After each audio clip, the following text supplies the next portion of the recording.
Morning all, I'm just filling my buckets. It's time to go and cut a great big wedding, lovely wedding flowers, DIY. It's the 21st of September, and so I thought I'd give you a little tour of the flower farm. You can see the September flower farm in all its glory. And we'll see what I cut after really appallingly wet weather for nearly a week. Especially, really flood level weather. Not, we haven't flooded, but there's been a lot of rain.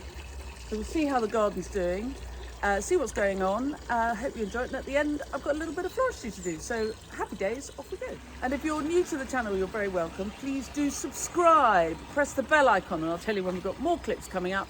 And if any of the tips and tricks I give you along the way are useful, you can always buy me a coffee, or better still, join my very popular club. Links for coffee buying and club membership are in the blurb to all my clips. On we go. Just quickly finish my coffee. It's that time of year where if you leave your coffee for 5 minutes, it's too cold to drink.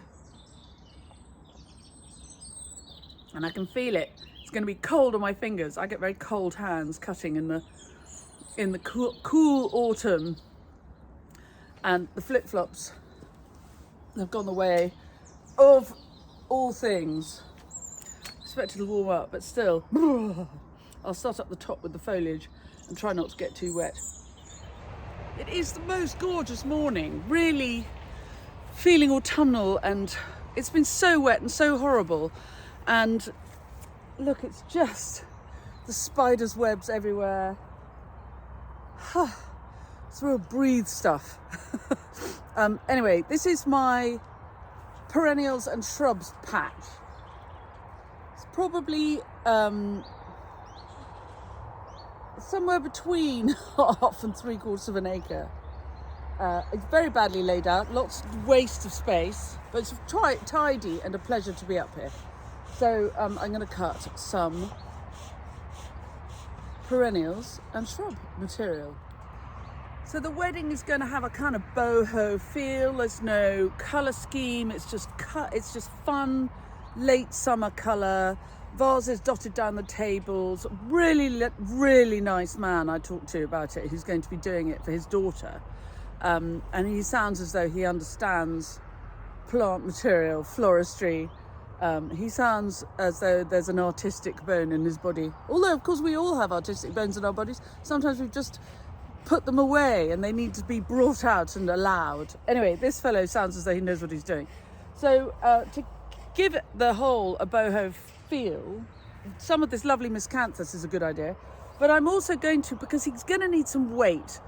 If you have too much, if everything's too light, it sort of disappears onto the table. You need some weight to it. So I'm going to give him also some good foliage. I'm going to do some physocarpus, and further down this there is a mix of 2 or 3 different kinds of cotinus, which, well, I'll show you when we get there. Anyway, I'm going to cut some of this on my way. I always cut to order, so I count as I cut. Other people cut opportunistically because they're selling what they can sell, but my system is one where everything is bought and paid for in advance. And so I'm counting even these miscanthus, which other people might say, well, just take a take a scythe to it. No, count. I like it. It suits me. I'm a natural counter. So there's plenty up here to see. In the distance, the new flower studio, which is going up, and I talk about that with my clubbers. I will cut some of those echinops. Lovely second flush of echinops. I'll have some of the sedum. Whoops, my hand's getting in the way. I've slightly missed my window with the hydrangeas over there. I should have cut them before this terrible rain. They've been very badly bashed by the rain. More foliage over there. That is a lovely variegated cornus, which I'll have some of to go with everything. And then as we walk up here, there's the physocarpus, the green. And at the end here is this cotinus, which I cut at this time of year because it's really had a chance to put on some growth and is a very, very lovely late season addition for autumn floristry. And I don't know the variety, I'm sorry, anybody who follows me will know I never know the name of anything. But this is a small leafed cotinus, so it's really worth looking for a small leafed cotinus, because cotinus can be a bit floppy when you cut it, because the leaves are often, you know, in the fancy pants varieties, the leaves are bigger than this. This has quite a small leaf, which means that it transpires less, so it's less floppy. Very simple. Look, there's my gate, there are my footprints. And also I'll have some of this dark, I mean, everybody knows how much I love my dark physocarpus. Oh yes, there's my dark physocarpus. Oh, heaven. For a boho look, I think seed heads really help. And this is the veronicastrum, which was so covered in bees earlier this year. So I'll have some of that. And where I've cut it, some of it's coming back. So look, I can have some fresh flowers from it. And that is a very good thing. A patch like this, hello.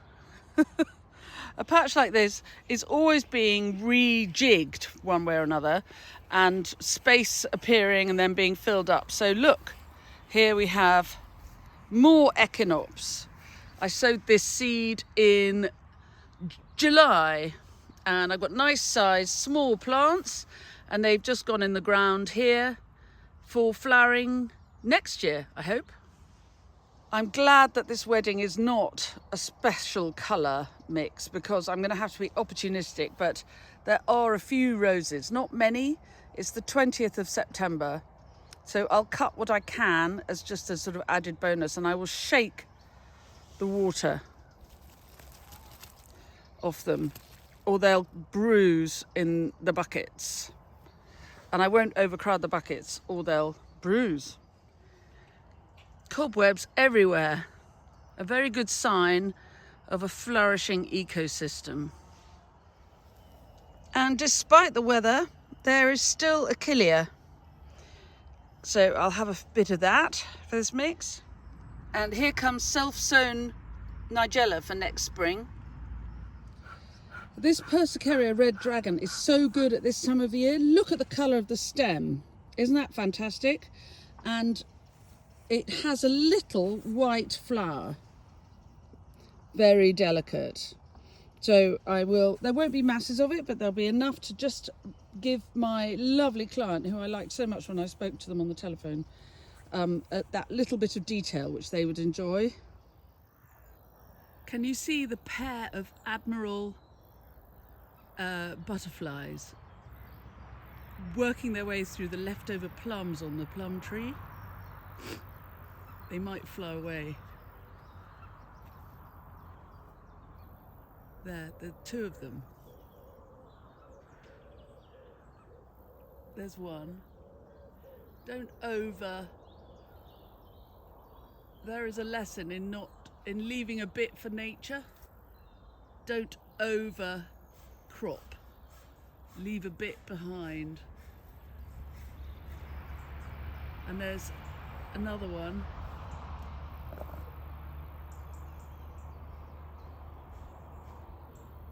Can't find it on the thing. There, oh, it's flown away.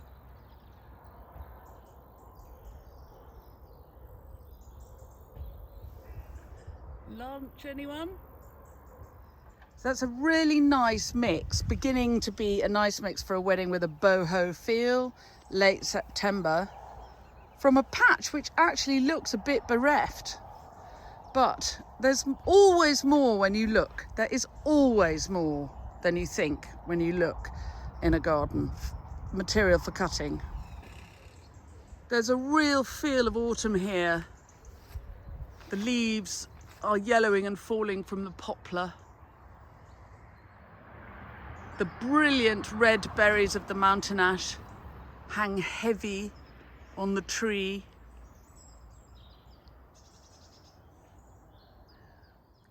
And all around the farm, the foliage is beginning to turn.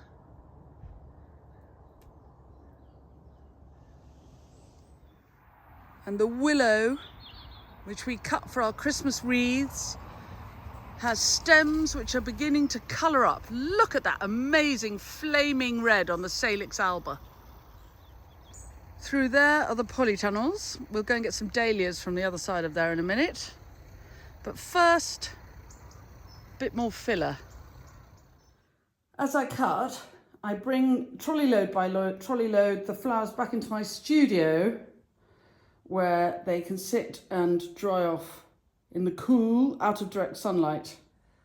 Oh, what a glorious day. So this patch is mostly annuals and biennials. Anything that stays in the ground for a season, basically. A few of the dahlias, they shouldn't be here. But I always have a few dahlias and a few roses to hand, because sometimes I have to do quick demos and then I don't have to go very far to get my material. You can see that next year is beginning to be planted out. So there, that is pink toadflax, if you don't mind. Some wallflowers. But equally, this is this year's Sweet William, which is going to do another season. Biennials often will do a nice 2 or 3 years. So that's going to do another season. There are some things going over, so we're beginning to clear. So there's the odd empty patch ready for resowing or replanting. The cosmos have taken a hammering in this weather, I'm afraid, but there you go. Still standing though, without being staked. And that, my friends, is because these beds faced west to east, and the prevailing wind comes from the west, and the wind tunnels of the paths make space for the wind to escape. Not a successful year for the Tithonia, but there we go. It was mullered by that. I lost most of it to a slug, and I only had 2 plants, so they got planted out very late, and that's a waste of everybody's time and space. This afternoon, we're having a free live at 5 for everybody to join in with, to talk about how to grow cobia scandens successfully. Some people really struggle with it. I don't. But anyway, if you miss the live, you can always catch up with it on the YouTube if you're interested. You might be as interested as this bee is. Hello, honeybee, just getting on, doing your job. This has been an enormously fun joke for me this year, this stand of cobia scandens, and then I grew Spanish flag up this end, which has been amazing, and I've loved it. Bit of rain damage from last night, not too much. Here is very fine, I'll have some of this for this wedding, Leonora sibirica, if you don't mind. Much beloved of the bees and me. It dries really beautifully into golden spikes, but as well as cutting very nicely. I've had some fantastic zinnias this year. They've been really amazing, so I'm going to cut some of those for this wedding. And on we go. The bees love these zinnia as much as I do. Look at that, munch, munch, munch. Breakfast. Late flowering, and in these beds are these lovely honeywort. Cerinthe major purpurescens. This is self-sown from a spring crop. So, and the bees absolutely adore it, and it's fantastic for cutting. Lovely late season kind of silvery green glaucous foliage.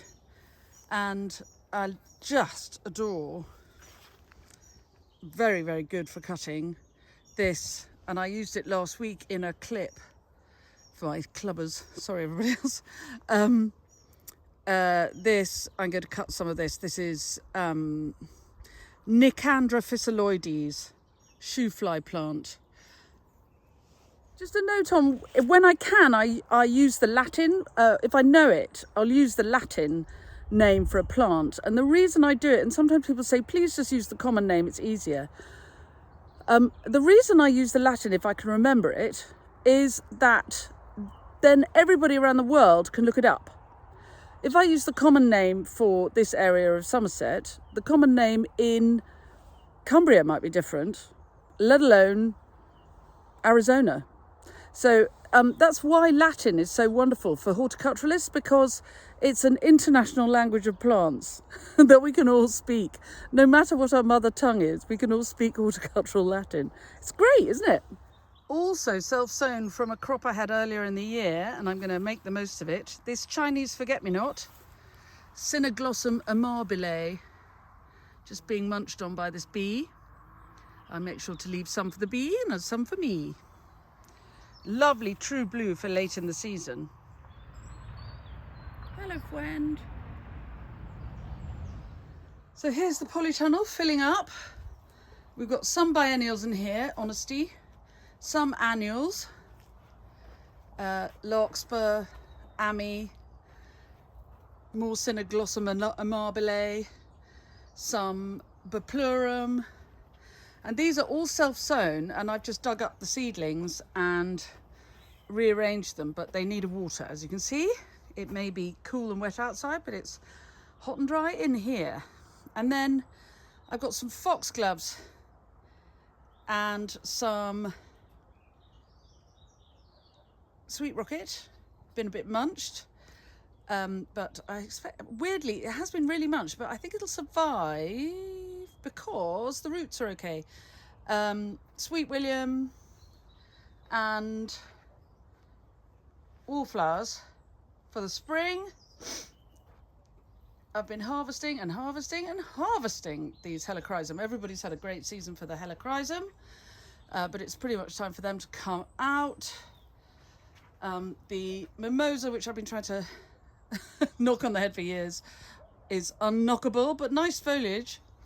So it's sort of half clear space, half ready to go. Right at the end, the silver heap is Cineraria, which I can cut for wedding. It's very useful for wedding floristry. It's all ready for the, it's kind of ready for the winter. Must water though. And this tunnel has lots more, and this is all for drying, of this Nicandra physiloides shoe fly plant.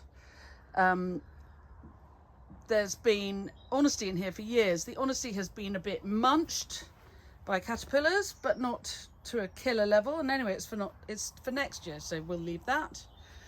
Meanwhile, up this end are still tomatoes, aubergines, cucumbers, chilies and peppers, which have been cropping nicely.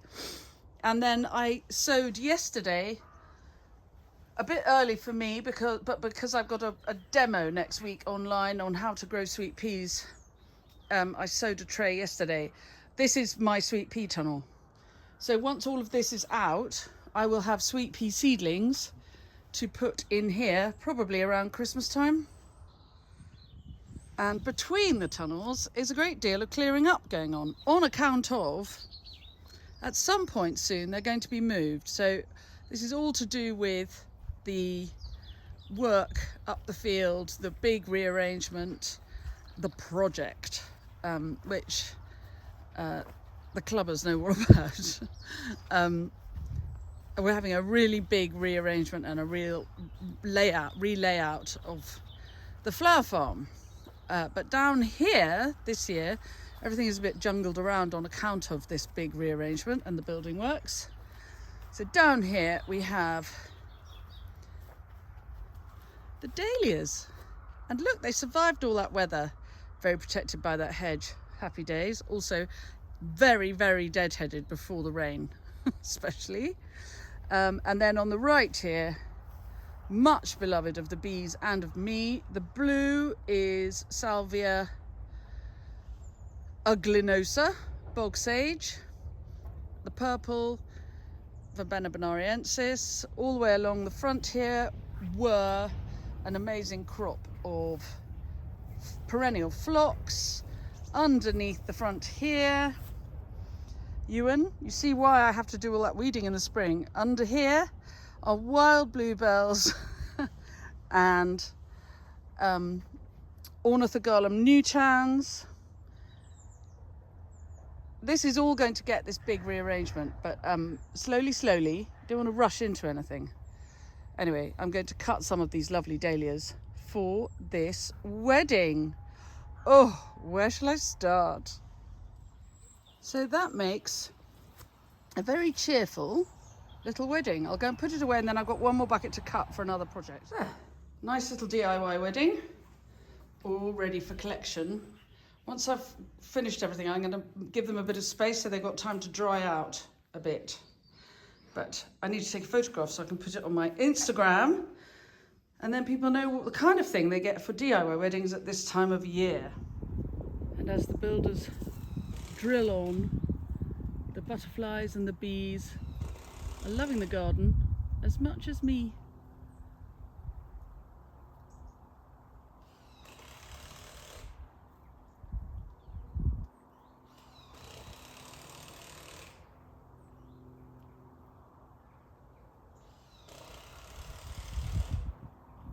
I really must learn to put romantic music behind my clips instead of the sound of the drill. And then outside the studio door, I have a little ledge, and I've got all my little babies here. The cuttings I took yesterday, very long clip if you'd like to watch that one, all about taking cuttings. Maybe watch the first 10 minutes and then you get the big idea and can carry on. Yes, no, I made a really long rambling clip yesterday about taking cuttings. I sowed some seeds at my autumn seed sowing demo, available to order online, I think, last week, and they are popping up. Here they are. Various little people being potted on, moved around. It's all just, it's that time of year where we're sort of creeping 2 steps forward, 1 step back, 2 steps forward, 1 step back. I need to order a lot of compost, but I'm waiting for the VAT money to come back so that I can pay for it because I'm spending so much money on the project. More on that coming up for you clubbers in a minute. Right, let's do some floristry before you will fall off your perches and think, I'm bored of looking at the garden, I'd like to see some flowers. So I'm going to put you on the whizzy. I have cut a similar mix to what we've cut for the wedding, and I do a weekly delivery for my friends up at Number One Bruton, a very lovely boutique hotel if ever you want somewhere to stay. If you're coming to a workshop at Common Farm and you fancy treating yourself a little bit, then Number One Bruton is a good place to go. So I'm going to make an arrangement, which is the kind of arrangement my client who's picking up all those flowers I've just cut this afternoon might make for the wedding. I know that when I spoke to them, they said that they are planning to do a mixture of up and down type, larger, smaller, very relaxed, quite wow factory, but a bit grassy, bit boho, good colour. And so I've cut a similar sort of mix for Number One Bruton. Very important to remember that the walls of Number One Bruton are pink. So I always work with that when I'm making flowers for them. I'm going to put it on the whizzy, and you'll see what I come up with at the end. But the material is pretty much this. It's not the same, but it's like the material I was cutting as we walked around and had the tour of the farm. On we go. Wow, good timing. Just finished cutting as the rain started. Ew.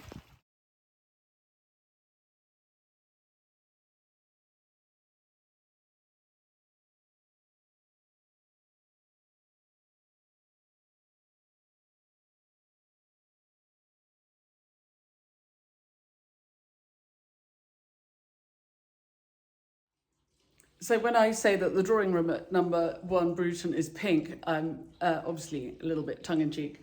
It is pink, but it is a room that's full of colour, and so I always try and just go wow factor colour. And there we have a kind of relaxed, generous, rich, interesting, full of tassels and the little pinky people, and it's just a mush of colour and excitement, I think. I love this kind of floristry, and a good old tin bucket. When people say to me, so what can I have for my wedding flowers? And I go, I tell you what I recommend is you have a load of zinc buckets. And they go, oh, I was thinking of something smarter, it's my wedding. But look how it works well. You see, anyway, so this is off to Number One Bruton. The mixed buckets are ready for collecting. You've had a lovely tour of the garden, I hope. And I hope you've enjoyed this clip and you'll come along and see some of the others. We do a tour of the garden once a month through the year. Always a bit of floristry, lots of gardening tips. Anyway, hope you've enjoyed it. I'll see you soon. Bye.